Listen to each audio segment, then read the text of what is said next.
Duncan says, should I not be sending out of my cold storage stack for privacy reasons? That's a really good question. I think that everybody should be kind of keeping this top of mind right now, which is when you're setting up like your main stack, I want you to think about your overall Bitcoin in stacks, in percentages. So whether that's you have like 90% of it on your cold card or in a multi-sig or in super backed, and then you have a couple different wallets that you have alongside of that. But you should have like your main stack that's going to be there for a while, depending on your timeline here, of course. But if you're anything like me, like 90%, 95% of my Bitcoin will probably never move. Will I loan against it? Yes, probably.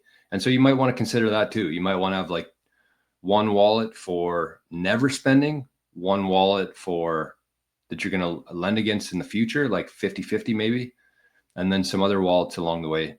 I mean, keep it as simple as possible for sure in terms of your security setup, but you should still have, for privacy reasons and just for not keeping all of your assets in one spot, one vulnerability, you should kind of spread them out a little bit as you go forward.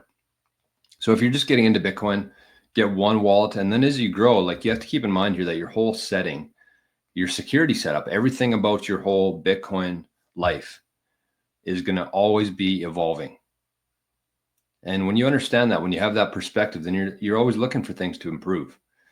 And there's always going to be new technologies that come out, like Superback, like the encryption side of things, of restoring your backup phrase there. And there's always going to be new threats that come in, like the quantum stuff, like phishing attacks. There's going to be things that come up, and the software programs and the devices hopefully will evolve with that. So you just have to be ready to evolve yourself. But to answer your question, yes, I do think that you should be separating like your main stack in two, maybe if you want like a forever lend against, and then take like 10% of your put in a different wallet. And you can actually derive different wallets from your cold card, which I might get into here on a future show. But you can actually just take your cold card that you have as like your main wallet, and then create wallets off of that and store the keys in the cold card. It's pretty cool. So that's what I do for a few different things. But so then those are the ones that you send out of. And actually, I posted this last night, and I want to trademark this phrase. But the phrase is basically stack on chain and spend on Lightning, which means that in this case, as Duncan asked here, sending out a cold storage, you'll never move it out of your cold storage if you go that route. Stack on chain and spend Lightning. And I like that because it means that when you send Bitcoin to your cold storage, for the most part, I mean, shit will come up in your life, but for the most part, it's there. Then you don't have to worry about taxes. You don't have to worry about privacy.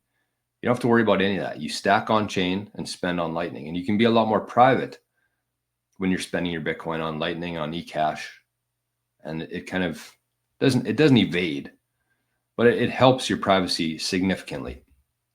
So what I would say to that is, like, if you do want to, let's say you want to spend, let's say you had a cold storage wallet with a couple million sats that you had earmarked for a new truck, and in a couple years you can buy it with that. So what you would do there is you'd actually go from your cold storage, you'd send it to like Aqua wallet, convert it to liquid Lightning, and then spend that. So you move it from your cold storage to your Aqua wallet. It kind of breaks the chain there of on chain because you're moving it to Lightning or liquid. And then that's what you spend. So stack on chain, spend on Lightning. Trademark. Bitcoin journey. Hope that helps, Duncan.